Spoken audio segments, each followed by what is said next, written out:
Hello everyone, Aaron Wigo here, your friendly neighborhood real estate guy, and I'm here with a follow-up video about my ADU that I'm building here in my backyard in Los Angeles, California.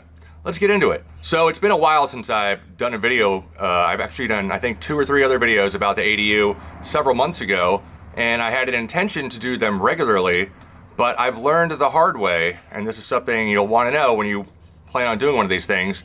It takes months to get the city to approve you to actually break ground. So I still haven't broken any ground, but I've done everything else possible that I can do to make this project happen, except actually start digging.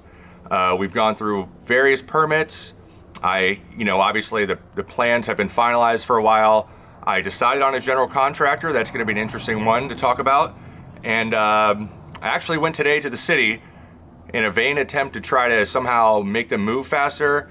And they basically told me that I should have made an appointment for one thing. And then also I was in the wrong department. I went to the Van Nuys building department, and I should have gone downtown where the DWP permit office is, the one that's holding up the whole project. So for those of you who watched my earlier videos, you know that I got the $40,000 grant from Cal HFA in last April, which I can use to cover soft costs for the ADU. And that made the investment kind of a no-brainer. They do take $5,000 for an administrative fee, but at the end of the project, assuming you get your certificate of occupancy, you'll get the other $35,000 reimbursed, or at least as much as you can prove that you incurred in soft cost. Although, I would encourage you to work with your GC or whoever you're hiring to make sure that your soft cost in the final budget come out to at least that. You can finagle a little bit these things, and they do make it easier because traditionally soft cost would only account for sort of bureaucratic things, fees, paperwork, but wouldn't include anything on the actual construction site like digging. But the city is actually pretty generous with their interpretation of soft costs, and so your digging, your trenching, all the things that you do beforehand are counted actually. It just doesn't count the when you get to like laying the foundation and wood framing. Obviously that's a hard cost, and that would not be included. Yeah, I feel like I will have no problem getting up to that number. I'm actually already at a little over $10,000 in. My backyard still looks like this. So nothing has really happened since the last video back here. I actually did have a little flags showing me precisely where the boundary line was gonna be, but my gardener decided without asking me that those were just there randomly and he should just pick them up and put them away. So yeah, I let him know, please don't do that in the future. If you don't know, ask. It's good advice for life in general. I did pay for a professional survey as well, because it is here in my backyard, and we share a fence line in the back there, as you can see. And the reason why we wanted to get the survey was because we are working with inches here where we want to build this ADU. We want to push it back as far as possible back that way, so we preserve as much of our lawn as possible for ourselves at the front house here. And if you didn't know, we're on a corner lot, so the entrance is actually going to be over there on that other street, whereas my entrance to our home is directly behind me through it back that way. That's the front door, straight ahead that way through that door. So we pay for the survey because we don't want to build the ADU and find out later that we were off by a foot and that we have to tear up all of our work, and that would be extremely expensive and horrible and the whole 9 yards. Yeah, so I'm over $10,000 invested already, so I'm in this sucker. Right? There's no turning back now. I mean, to stop now would just be like throwing that money down the toilet. So I have a little list here of all the expenses I've incurred so far. I paid, I think, $5,200 approximately for my architectural plans and engineering plans, which isn't half bad. I shopped around, that was pretty good. I paid $500 for Realm Consulting. That was that consulting group where it kind of connects you with general contractors. I do recommend them. However, I have another story I'm gonna tell you. I did not actually end up going with any of their contractors. So then I also had to pay $1,400 for a structural engineer to review the plans. That was one of the first things that when we submitted the plans to the city, they kicked back because we're basically building a 1-bedroom with a loft. We have a tall wall, but it's a taller than average wall because of the loft. And they wanted to account for, can the ground take that? How much extra rebar and concrete do you need? Yada yada. So I had to pay some guy $1,400 for that. That might be something that comes up if you do this. I had to pay LA Department of Building and Safety $629. I also had to pay a sewer facility charges fee for That was a Bureau of Engineering fee for $456.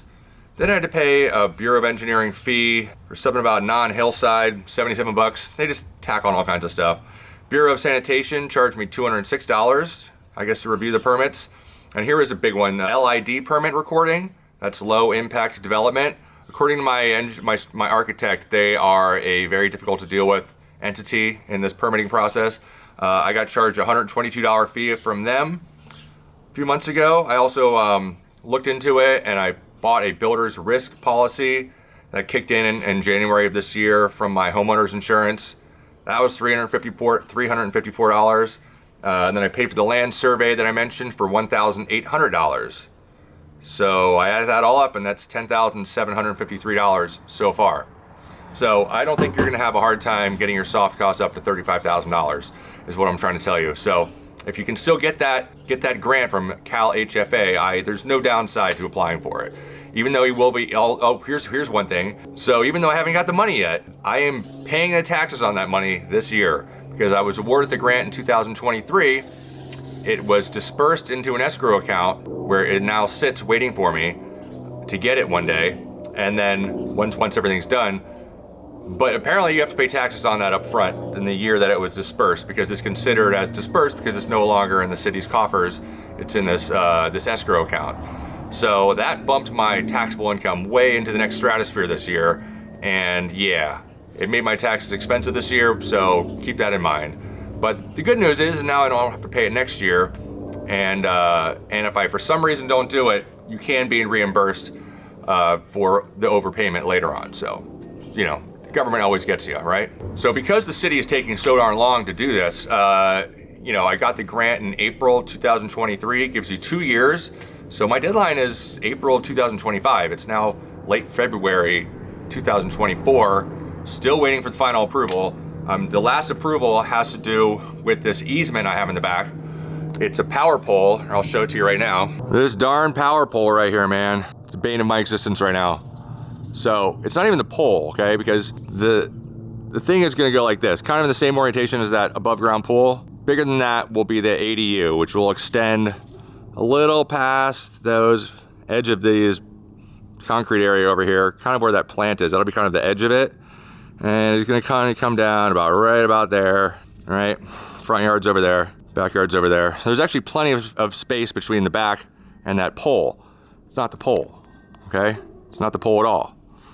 What it is this darn cable, support cable, that comes into my land here. And this sucker, as you can see, is sticking out approximately 1.5 to 2 feet from this wall, okay? And I was basically, after a long, drawn out thing, told that that's our new place where we need the 5-foot setback, not the actual property line. So that took months to get to that conclusion. So I said, fine. So then the architect just had to move it back 5 feet from there. So we lost 2 extra feet of yard space for the main house. Big deal, not the end of the world.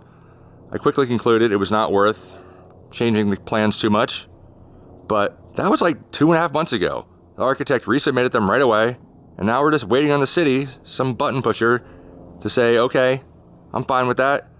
You live on a flat lot. There's no good reason not to do this. Small place, simple plans, go. But no, months and months pass by, and still nothing. The good news is I have been assured that it is going to happen very soon, like maybe in the next week or two. We'll get the final okay from DWP regarding that easement and the new setback, which is 1.5 to 2 feet further. And then it'll go back to the city, and at that point it should just be rubber stamped because they've already said that it's fine other than that, which it got kicked back because of that issue. And so then at that point I have my general contractor ready to go, and we will be building, and it's a very exciting time. I am so ready to get this project finally done. So much planning, so much thinking about it. And then I get to move into the other stuff, which is like, I gotta figure out how to draw up a rock solid lease. I gotta cover all my bases. And I live in California, in a state that is very friendly to the tenants, not so much to the landlords. And so I'm gonna, try to protect myself as much as possible. I'll most likely be setting up an LLC. I need to look into all that. That's for another video. But yeah, so the construction is imminent, and that's when the videos should be a lot more colorful and interesting. You'll actually see people doing stuff happening. I'm looking forward to that one. So regarding the contractor that I picked, yeah, so I had like 3 good contractors, and I had actually started a video about the selection process when a bunch of crazy stuff happened in my personal property. We had multiple things break down that I had to fix. I had a surgery, and then I decided to not pick any of those contractors. And so, long story short, I've decided to go against hiring a general contractor, and I'm pulling the permits myself as a owner builder. And I have connected with a building team that I very much trust and came highly recommended, and has done work on my house multiple times at this point. They actually did some of the repairs that I ran into recently. Essentially, it was gonna be over $170,000 all in, not counting appliances and not counting landscaping, to do the project for the 500 square foot, 1 bedroom with a loft ADU that I'm building back here.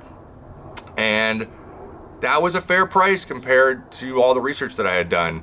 And that's not a bad price, and that was still gonna be a good investment for me, considering I expect to get at least $2,000 rent for it when it's all said and done. But when I was doing all these fixes on my house recently that were unexpected, I was working with this gentleman. I had to make some phone calls. I needed some real expert woodworker people who really knew detail work inside and out, and were gonna do a nice job.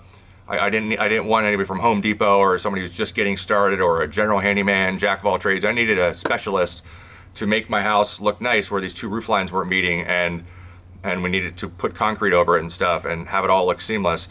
And so I called around, and I found a good friend of mine who I've known for over 20 years, and he recommended this gentleman who came over and did a fantastic job, fixed everything. Long story short, we started having a conversation. He actually doesn't usually do small projects like mine. He was doing it as a favor for his longtime friend. And then we started talking about the ADU and how much it's gonna cost. And basically I sent him the plans, and he came back with a bid of $127,000, with the exception that I have to pull the permits myself. He gave me the option to run it through a general contractor, but that was gonna cost me another $7,000. And after a lot of thinking about it and talking with my homeowner's insurance and buying some insurance policies and understanding the whole liability issues, I decided to roll the dice and try to save the money myself, be fully in control of everything. And the only reason I did this route is because I trust this guy. He did a great job for me, and I called my friend back and I said, "How well do you know this guy?" And he said, "I consider him a friend. He's more than a worker. He's done over $100,000 of work on my house over the years. My friend's home is in Sherman Oaks, very nice place." And basically my conversation with him made me feel a lot better and made me willing to take the risk to go with a team of people that are where I'm actually in charge of them. And I am assuming the liability, but to save myself, even if this guy's off by $15,000, I'm still saving over $30,000 from the other best offers that I had from several GCs. And so for me, it's a calculated risk, but one that is, if it all works out, it's gonna be well worth it. So in conclusion, next time you see me, hopefully we will be breaking ground here. My beautiful backyard, which I just had reseeded with new grass, will be all messed up, but we'll be one step closer to making some side income here, and hopefully, establishing some generational wealth for my family, which is, after all, what this is all about. So signing off here, I'm Aaron Wigo, once again, your friendly neighborhood real estate guy. If you're looking to buy or sell in Los Angeles, California, or anywhere in Southern California, please look up my information down below. I work for Keller Williams in Encino-Sherman Oaks, and I would love to be your agent. I only charge a 1% listing fee, and I work with buyers and sellers. So either way, I've got your back. Just give me a call. Have a great day, everyone, and I'll see you the next time.